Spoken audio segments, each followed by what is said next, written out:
السلام علیکم ورحمۃ اللہ وبرکاتہ۔ ساتھیوں، آپ دیکھ رہے ہیں روحانی علم نقشبند چینل اور میں عامل محمد نصر اللہ نقشبندی۔ کیسے ہیں ساتھیوں؟ آپ خیر وافیت سے ہیں؟ آج میں آپ کو ایک زبان بندی کا نقش تعارف کروانے جا رہا ہوں۔ یہ ایک ایسا نقش ہے جس کو لکھ کر دشمن کے دروازے کے نیچے دبایا جائے تو دشمن کی زبان فوراً بند ہو جاتی ہے، اور یہ آزمودہ ہے، قرآنی آیات ہیں، ان سے یہ نقش بنائی گئی ہے۔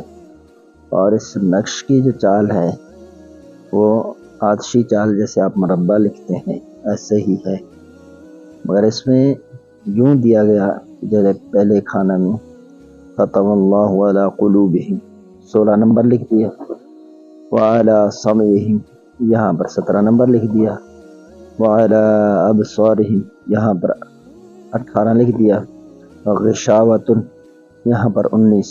پھر جب چوتھے کھانے میں آئے ختم اللہ علی قلوبہم 16 لکھ دیا، وعلی سمعہم یہاں اس کھانے میں 17 لکھ دیا، وعلی ابصارہم یہاں پر 18 لکھ دیا، اور پھر آگے چل کر کھانا نمبر 8 کے اندر انہوں نے 19 لکھ کر پھر لکھا غشاوۃ۔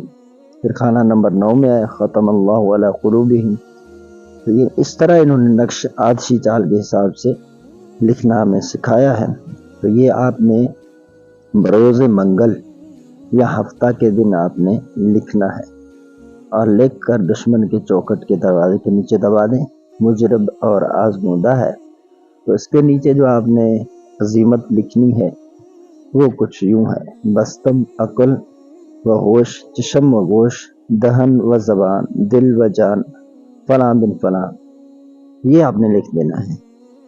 تو ایک مرتبہ ان آیات کو اسی طرح پورے نقش کے اندر جیسے آیات ہیں پڑھ کر اس نقش کے اندر جو ہیں آیات، پھر نیچے جو عبارت ہے جیسے بستم عقل و ہوش، چشم و گوش، دہن و زبان، دل و جان، فلاں بن فلاں، اب آپ نے یہ حکم لگا کر آپ نے اس نقش کے اوپر دم کر دینا ہے، تو نقش بہت ہی پر تاثیر ہو جائے گا۔ آپ جس کے لیے اس کو استعمال کریں گے انشاءاللہ اس پر اس کا اثر فوراً ظاہر ہوگا۔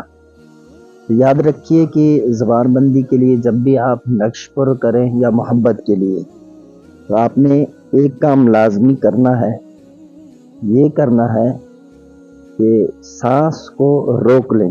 جب آپ لکھنا شروع کریں سانس روک دیں، اور جب آپ لکھنا بند کریں تو سانس لیں، پھر دوسرے کھانے میں لکھیں تو سانس روک دیں۔ میں تو ایک ہی سانس میں نقش مکمل لکھ دیتا ہوں، تو اس طرح یعنی آپ نے کرنا ہے۔ عمل کی اجازت کے لیے اگر آپ ہمارے چینل پر نئے تشریف لائے ہیں تو لازمی آپ ہمارے چینل کو سبسکرائب کر دیں، آپ کو عمل کرنے کی اجازت ہے۔ السلام علیکم ورحمۃ اللہ وبرکاتہ۔